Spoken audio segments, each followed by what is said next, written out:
శివాయ గురవే నమః. శ్రీ గురుభ్యో నమః. ఓం శ్రీ ఓం నమః. అష్టలక్ష్మీ స్తోత్రము, దాని యొక్క వివరణ, అలంకరణ విషయాలలో ఈరోజు విద్యాలక్ష్మి శ్లోకం గురించి చెప్పుకుందాం. ఈ విద్యాలక్ష్మి యొక్క అవతరణ సరస్వతి అమ్మవారితో సమానమైన అవతరణ విద్యాలక్ష్మి అని అంటారనమాట. ఈ విద్యాలక్ష్మి యొక్క శక్తి ఏంటి అంటే అవిద్యని తొలగించి విద్యని ప్రసాదించడం. అవిద్య అంటే చదువు లేకపోవడం ఒక్కటే కాదు, సత్యాన్ని అసత్యాన్ని తెలుసుకోకపోవడం, మంచివారిని చెడువారిని గుర్తుపట్టలేకపోవడం, మంచి పని చెడ్డ పని గురించి ఆలోచించలేకపోవడం, మంచి పని చెడ్డ పని అనేది లేకుండా సొంతానికి ఇష్టం వచ్చినట్టు ఏదో ఒక లాజిక్ మనకి మనమే ఊహించేసుకుని ఇది మంచి పనే అనుకుని చెయ్యడము. నాకు అనిపించింది అందుకని చెప్పేసి నేను ఈ ఆరాధన చేస్తున్నాను, నాకు ఇలా అనిపించింది అందుకని ఈ మంత్రాన్ని జపం చేస్తున్నానని తనంతట తానే ఏదో ఒక నిర్ణయం తీసుకుని చేయడము. అలాగే అప్పుల గురించి, లేదా ఎవరైనా ఏదైనా ధనమో ఏదైనా అప్పుగా ఇస్తారన్నో, లేదా ఏదైనా అవసరం వచ్చి అప్పు ప్రయత్నాలు చేస్తూ ఎక్కడ దొరికితే అక్కడ తీసేసుకుని సలహా లేకుండా ఎవరిని ఏది అడగకుండా నాకు నేనే నిర్ణీతని అని అనుకుని తప్పుడు దవలో వెళ్ళి ఇరుక్కుని తర్వాత ఇబ్బందులు పడటం, ఇవన్నీ అవిద్యా లక్షణాలు అన్నమాట. అటువంటి అవిద్యా లక్షణాలని నాశనం చేసి విద్యావంతుణ్ణి చేసే లక్ష్మీదేవి విద్యాలక్ష్మి. ఈవిడ శ్లోకం: ప్రణత సురేశ్వరి భారతి భార్గవి శోక వినాశిని రత్నమయే మణిమయ భూషిత కర్ణ విభూషణ శాంతి సమావృత హాస్యముఖే నవనిధిదాయిని కలిమలహారిణి కామిత ఫలప్రద హస్తయుతే జయ జయ హే మధుసూదన కామిని విద్యాలక్ష్మి సదా పాలయమాం అని అంటారు. ప్రణత సురేశ్వరి భారతి భార్గవి. భారతి అంటే సరస్వతీదేవి, సరస్వతీదేవి రూపమైన ప్రణత సురేశ్వరి, ప్రపంచంలో అందరి చేత నమస్కరింపబడుతున్న సరస్వతీదేవి స్వరూపమైన భార్గవీదేవి. భార్గవి అంటే మహాలక్ష్మి, భార్గవ మహర్షి యొక్క కుమార్తె అని అర్థం. ఆ భార్గవీదేవి అయిన విద్యాలక్ష్మీదేవి శోక వినాశిని అని ప్రార్థిస్తారు. శోక వినాశిని అంటే దుఃఖాన్ని నాశనము చేసేది అని అర్థం.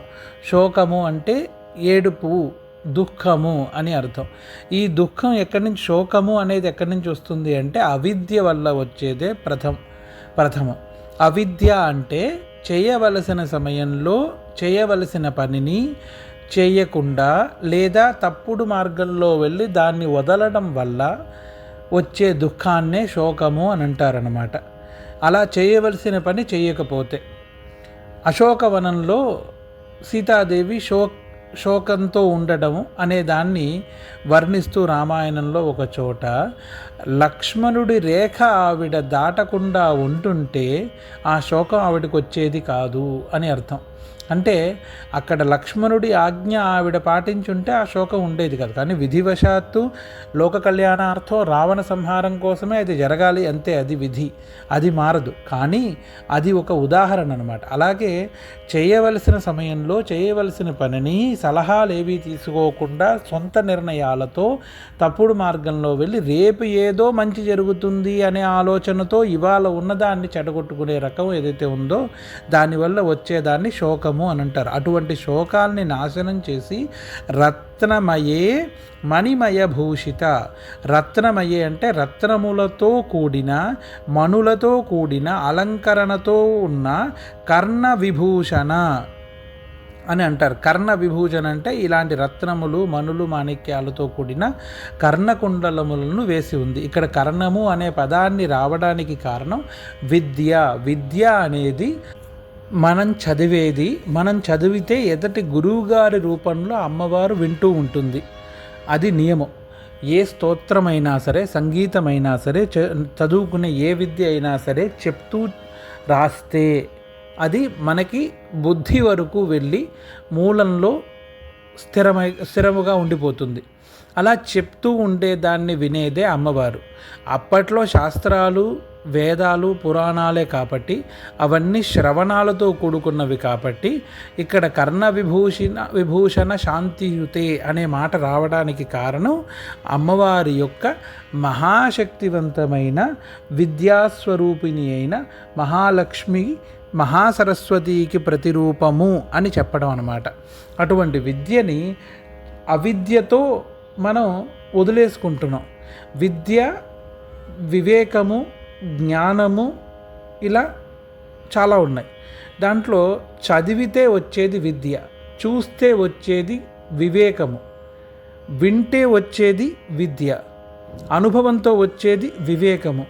ఇవన్నీ ఒక భాగమే. కొన్ని విద్యగా ఉంటాయి, కొన్ని వివేకంగా ఉంటాయి.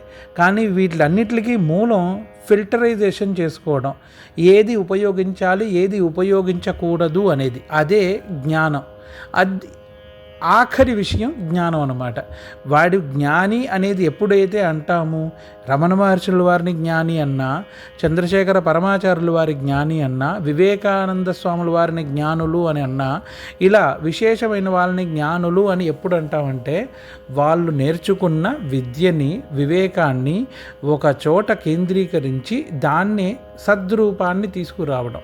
అలాగే మన విద్యని కూడా, మన వివేకాన్ని కూడా మంచి మార్గానికి, సుఖకరమైన మార్గానికి, విజయవంతమైన మార్గానికి తీసుకెళ్ళినప్పుడే అది జ్ఞానము అని చెప్పబడుతుంది. అంతవరకు మనం అజ్ఞానంలో ఉన్నట్టే, ఎంత చదివినా అజ్ఞానంలో ఉన్నట్టే, ఎంత వివేకత ఉన్నా అజ్ఞానంలో ఉన్నట్టే. ఎందుకంటే దాన్ని ఉపయోగించుకోవడం తెలియక లేదా నిరుపయోగంగా దాన్ని వదిలేయడం వల్ల అని అర్థం అన్నమాట. అటువంటి దోషములని తొలగించి శాంతి సమావృత హాస్యముఖే, ఆనందకరమైన ముఖము కలిగిన అమ్మవారు అని ఒక అర్థం. ఇంకొక అర్థం ఏంటంటే జ్ఞాని యొక్క ముఖము చూస్తే ఎంత ప్రసన్నంగా ఉంటుందో అది వర్ణనాతీతం. ఎందుకు అంటే విద్య పూర్తయిన వాడు కానీ వివేకవంతుడు కానీ వీరిద్దరి ముఖంలో ఉండేది ఆనందం కాదు, అది ఒక రకమైన భయంతో కూడుకున్న విజయం అంతే. విద్య పూర్తయింది, నేను డిగ్రీ పాస్ అయిపోయాను అనేది ఒక ఆనందము. ఆ ఆనందాన్ని చూస్తే ఒక పక్క ఉన్న ఇంకొక పక్క ఏంటంటే రేపటి విషయం ఏంటి, రేపు ఉద్యోగం ఎలా చేసుకోవాలి, ఏ ఉద్యోగానికి వెళ్ళాలి, ఎక్కడ ఎంత ప్యాకేజ్ వస్తుంది అని చూసుకోవడం. అలాగే వ్యాపార విషయంలో ఇవాళ ఒకదాన్ని నేను సంపాదించాను, దాన్ని విక్రయించాను, దాంట్లో బాగా సంపాదన వచ్చింది అన్న తర్వాత రేపటి రోజు ఏంటి, రేపటికి మళ్ళీ ఏ వస్తువు తీసుకురావాలి, ఏ వస్తువు విక్రయించాలి, ఎంత సంపాదించాలి అనే ఆలోచనతో ఉండేది. రేపటి రోజు అనే ఆలోచనతో ఏదైతే చేస్తున్నామో దాంట్లో ఉన్న ఆనందం అనేది ఆనందం మాత్రమే, దానికి ఒక అంతం ఉంటుంది. కానీ హాస్యముఖే అని ఇక్కడ చెప్పడానికి కారణం ఏంటంటే జ్ఞాని యొక్క ముఖం వర్చస్సులో ఉండే ప్రసన్నత అనేది ఏంటంటే నేను పూర్తిగా చదివిన చదువు అక్కడ నాకు ఎలా ఉపయోగించుకోవాలో అనేది కూడా నాకు పూర్తిగా తెలిసిన నాడు నేను ప్రశాంతంగా ఉంటాను, నాకు భయం ఉండదు. నాలో ఒక టాలెంట్ ఉంది, నేను ఆ టాలెంట్ని పూర్తిగా చదివి దాన్ని అనుసరించగలను, దాన్ని అనుకూలంగా చేసుకుని నేను ఏదైనా విజయాన్ని సాధించగలను అనే విద్య పరిపూర్ణత, పరిపక్వత ఎప్పుడైతే వస్తుందో అప్పుడు వాడిని జ్ఞాని అని అంటారు. అటువంటి జ్ఞాని ముఖంలో ఉండే ఆనందము విజయోత్సాహము అని కూడా మనం అనొచ్చు. అటువంటి అతను గెలిచి డబ్బులు సంపాదిస్తేనే విజయం పొందినట్టు, లేదా ఇంకొక విషయాన్ని సాధించిన తర్వాత విజయం పొందినట్టు కాదు. సాధిస్తాను అనే నమ్మకము వివేకంతో, విద్యతో పాటు ఉంటే వాడు జ్ఞాని అని అంటాడు వాడిని. ఆ జ్ఞాని యొక్క ముఖము ఎలా ప్రశాంత చిత్తంతో ఉండాలో అది అనుగ్రహించగలిగే అమ్మవారు హాస్యముఖే అని అంటూనే అంతటి విద్యావంతుడు, వివేకవంతుడు అయ్యుండి జ్ఞాని కూడా అయితే అటువంటి వాడికి అమ్మవారే స్వయంగా నవనిధిదాయిని అని అంటోంది. కలిమల హారిని, ప్రథమంగా కలి యొక్క మలాన్ని అంటే కలి దోషాన్ని హరింపజేసి, ఎందుకంటే విద్య వల్ల కానీ, వివేకం వల్ల కానీ, జ్ఞానం వల్ల కానీ ఎటువంటి ప్రయత్నం చేసినా మధ్యలో కలి దోషాలు అనేవి కొన్ని ఉంటాయి. వాటి వల్ల చెడుదారులు పట్టేస్తాం అన్నమాట. పంచమకారాలు ఏవైతే ఉన్నాయో వాటి ద్వారా వెళ్ళి చెడు అలవాట్లు అవ్వడం కూడా అంతే సాధారణమైన విషయం అయిపోయింది ప్రపంచంలో.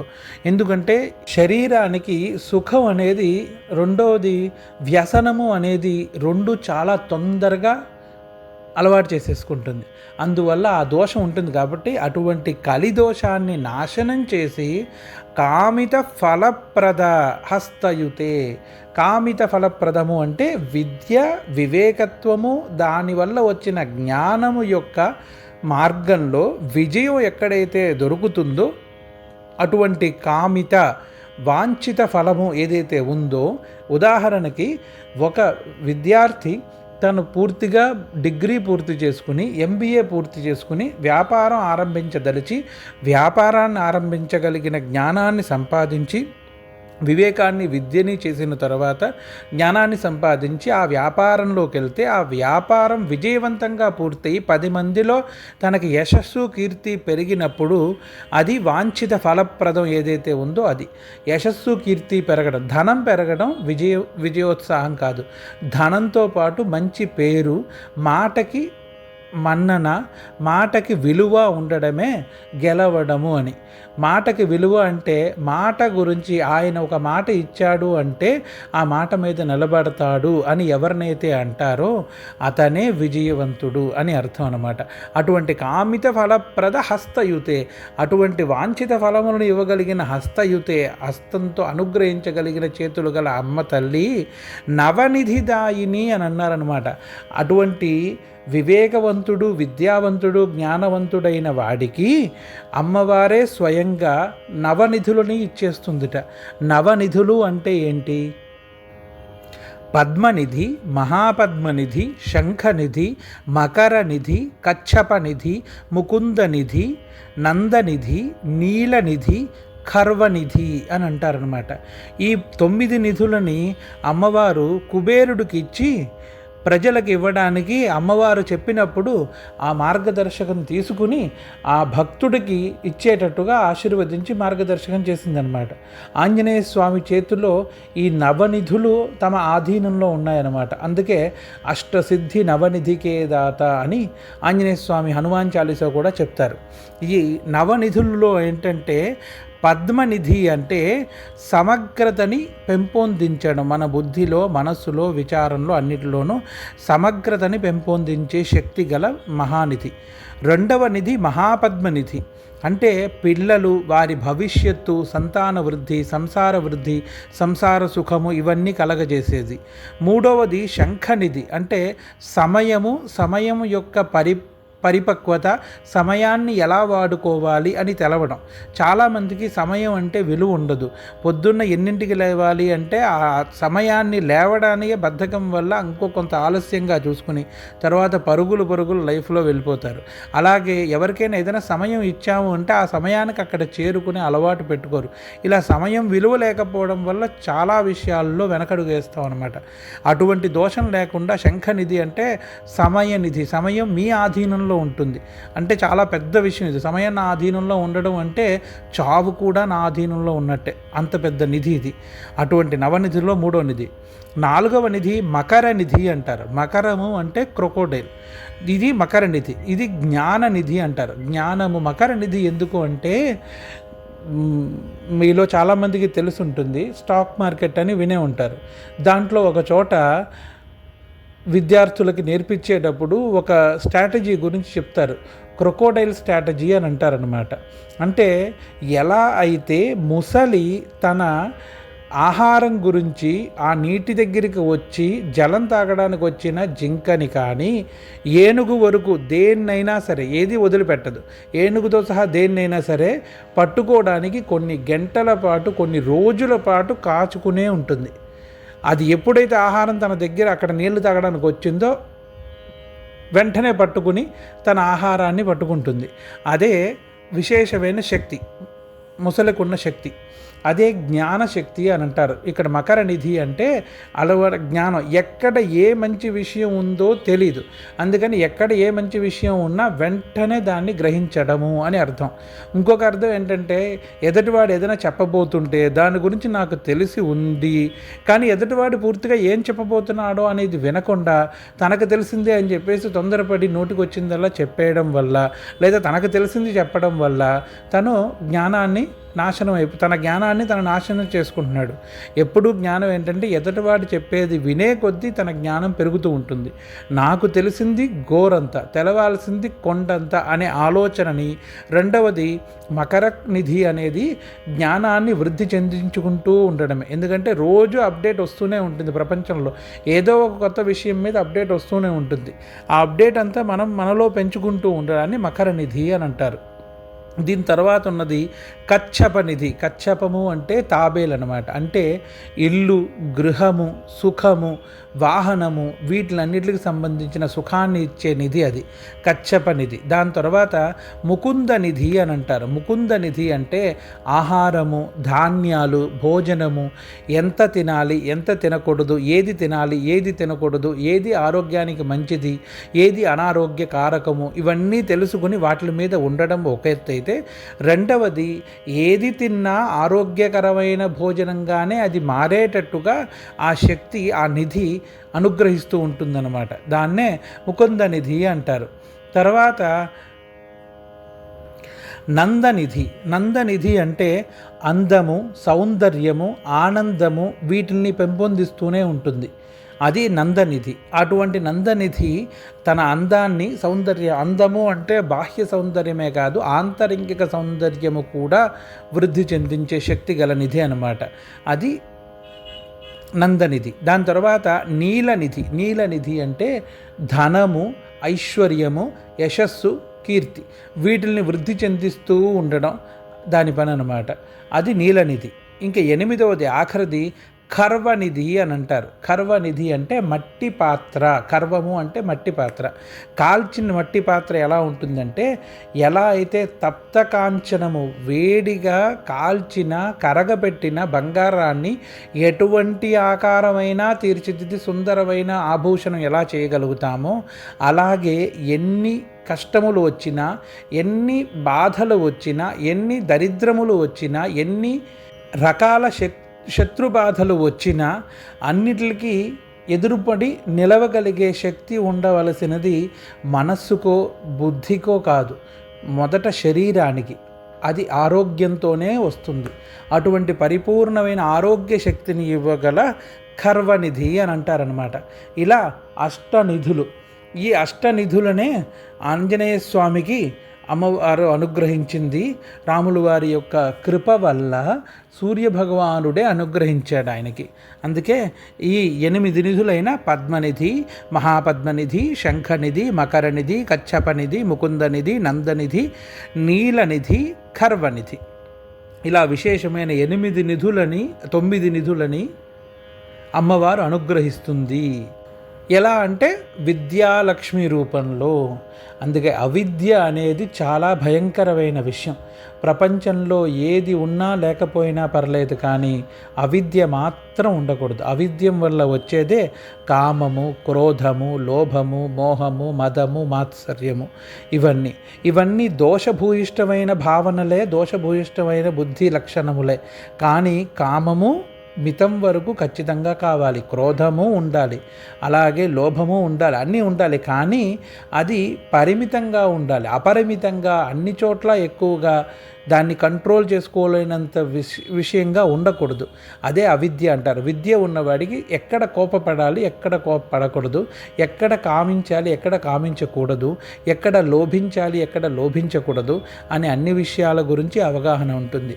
అటువంటి విద్యాశక్తి, విద్యాలక్ష్మి యొక్క కృప వల్ల విజయం ఎప్పుడూ కలుగుతుంది. అందుకని మహాలక్ష్మి అమ్మవారి కృపలో విశేషమైన విద్యాలక్ష్మి అమ్మవారి యొక్క ఆరాధన వల్ల విద్య యందు ఉత్తీర్ణతతో పాటు, వివేకంతో పాటు, జ్ఞానత్వం పొందిన ప్రసన్నమైన వదనంతో అమ్మవారి యొక్క కృప వల్ల కలిగే ఈ నవనిధులు ఏవైతే ఉన్నాయో, ఈ నవనిధుల యొక్క కృప వల్ల జీవనాన్ని సంతోషకరమైన, విజయవంతమైన జీవితంలోకి తీసుకెళ్ళచ్చు.